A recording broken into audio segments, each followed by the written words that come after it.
예, 여러분 안녕하세요. 다단계 사기, 코인 사기 범행 전문적으로 다루고 있는 포유법률사무소의 김경남 변호사입니다. 여러분들 코인이나 제가 여러 번 동영상 찍었는데 코인이나 다단계 사건으로 인해서 피해금 반환 받기 위해서 취해야 할 5가지 절차가 있습니다. 첫 번째는 증거 수집하고, 두 번째는 고소장을 접수하고, 세 번째는 배상명령을 신청하시고, 네 번째는 민사소송이나 가압류를 고려하시고, 다섯 번째는 범죄 피해재산 환부 절차를 거치셔야 됩니다. 오늘은 이 중에서 배상명령 신청 절차에 관해서 좀 구체적으로 살펴보고자 합니다. 배상명령 신청이라고 하면 피해 금액, 피고인, 피해자가 특정이 된다 그러면 형사재판에서 간이하고 신속하게 피해 구제를 해주기 위한 제도입니다. 장점으로서는 인지때 송달료를 내지 않고, 그리고 또한 민사재판처럼 그런 본인이 나가서 변론을 하지 않아도 검사님이 변론을 해줌으로 인해서 상당 부분 그 부분에 있어서 혜택을 받을 수 있는 것입니다. 이걸 과연 왜 거쳐야 되냐? 여러분들 피해 회복하기 위해서 결국 상대방 재산에 대해서 환가 절차가 필요한데, 대한민국은 법치주의 국가입니다.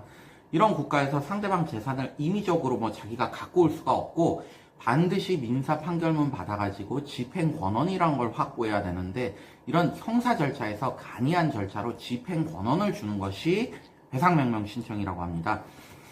배상명령 신청이 인용되기 위해서 가장 중요한 것은 유죄 판결입니다. 여러분들 무죄 판결 나게 되면 배상명령 신청은 각하됩니다. 그리고 두 번째로 중요한 것은 피해 금원의 정확한 특정입니다. 100만 원을 손해봤다. 다단계 사기에 투자해가지고 근데 40만 원의 그 과정에서 수익을 얻었다. 그러면 여러분들 피해 금액은 60만 원으로 보고 배상명령 신청을 하시게 됩니다. 또 많은 분들이 여쭤봅니다. 정신적 손해에 관해서도 배상명령 신청이 가능합니까? 근데 우리 법원은 금전적 손해가 만회가 된다 그러면 특별한 사정 없는 한 정신적 고통도 이제 위자가 됐다고 회복이 됐다고 보기 때문에 정신적 손해에 관해서는 인정되기가 어렵습니다.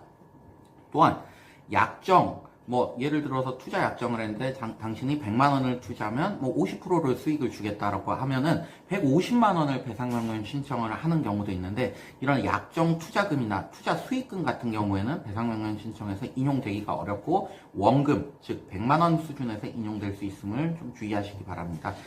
배상명령 신청 제출하고 나면 재판부에서 심리 거치게 되는데요. 피해 금액을 특정하기 어렵거나 또는 재판 절차가 과도하게 지연될 경우에는 각하가 됩니다. 근데 이런 사기, 코인 사기나 다단계 사기에서는 되감기를 많이 하죠. 그러니까 내가 투자를 한 금액을 배당을 받고 수익을 합쳐가지고 다시 그 금액을 또 넣고 또 받고 하는 절차가 있기 때문에 이게 계산하기가 굉장히 복잡합니다. 시간도 오래 걸리고요.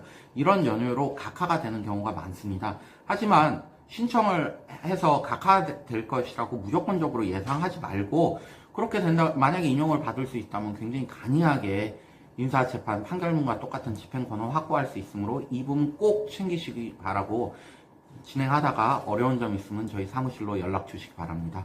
감사합니다.